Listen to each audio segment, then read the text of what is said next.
When Laura invited me to her company's annual gala, I didn't think twice about saying yes. She had been preparing for it for months, and I wanted to stand by her side. I pressed my suit, surprised her with a necklace, and walked in next to her, proud to call her my wife.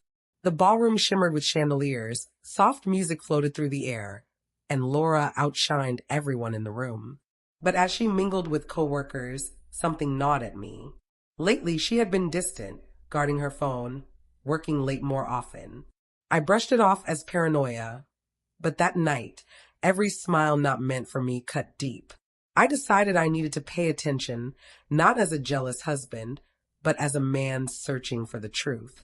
At first, everything appeared normal. I chatted with board members, sipped champagne, even boasted about Laura's dedication. But then I saw him, a man who seemed far too comfortable near her. He wasn't just conversing, he leaned in close, whispered in her ear, and she laughed in a way I hadn't heard in months. It wasn't polite laughter between colleagues. It was the laugh of a woman being charmed. My jaw clenched, though I kept my composure, sipping my drink while rage built beneath the surface. I edged closer, blending into the crowd, and saw his hand brush the small of her back. My chest tightened with a crushing mix of anger and dread. Then it happened. I caught it with my own eyes. In a dim corner of the ballroom, where the lights faded, he leaned in, and she kissed him back. My wife, the woman I had loved for 7 years, pressed her lips to another man at the very event she had begged me to attend. In that instant, my world caved in. Our vows, our home, our love, everything shattered like glass. I wanted to shout, to drag him away, to demand answers. Instead, I froze, letting the truth sink in with brutal clarity. The music, the laughter, the clinking glasses, everything disappeared. All I could hear was the pounding in my chest and betrayal screaming in my head. My hands trembled, and I forced myself to breathe. People say you never know how you'll respond to betrayal until it happens. They're right. I thought I'd rage, maybe cry. But what I felt was cold certainty. Step by step, I moved forward, each stride sounding like thunder in my ears. Laura's eyes widened the moment she spotted me. She pushed him away, her face pale, her lips still swollen from his kiss. "It's not what it looks like," she stammered, but the excuse fell flat. Too late. Too weak. I stopped just a few feet away. He smirked and retreated, clearly amused, but I only looked at her.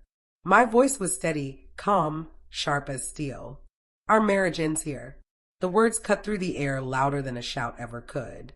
She froze, her body collapsing under the weight of my decision. Gasps spread through the nearby crowd.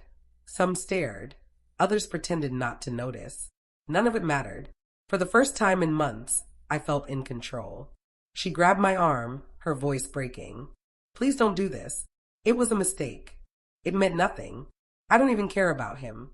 Her pleas tumbled out in desperation, but all I could think was, if it meant nothing, why did she let it happen? Betrayal doesn't need meaning. It only needs a choice. And she had made hers. The more she begged, the calmer I became. I didn't yell, didn't insult her. I just turned and walked away, letting silence speak louder than her excuses. As I stepped out into the cool night air, dozens of eyes followed me. Some pitied, some judged, but none of that mattered. What mattered was that I wouldn't let her shame me twice. Once with her kiss, and again by staying.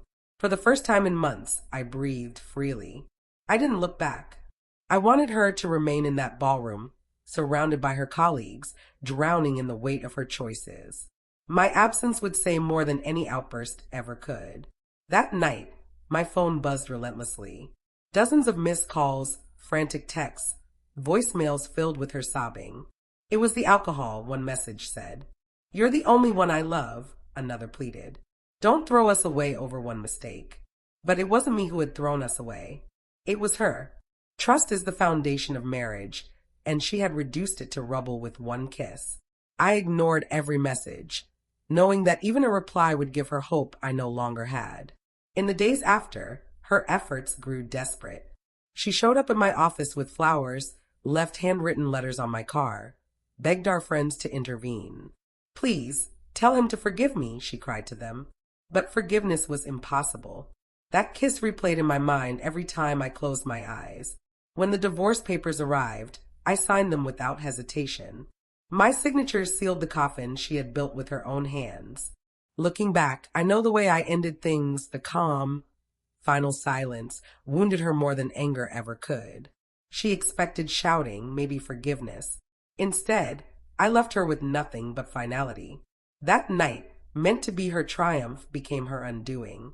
And when she kissed another man, she wasn't just betraying me. She was sealing the end of our marriage.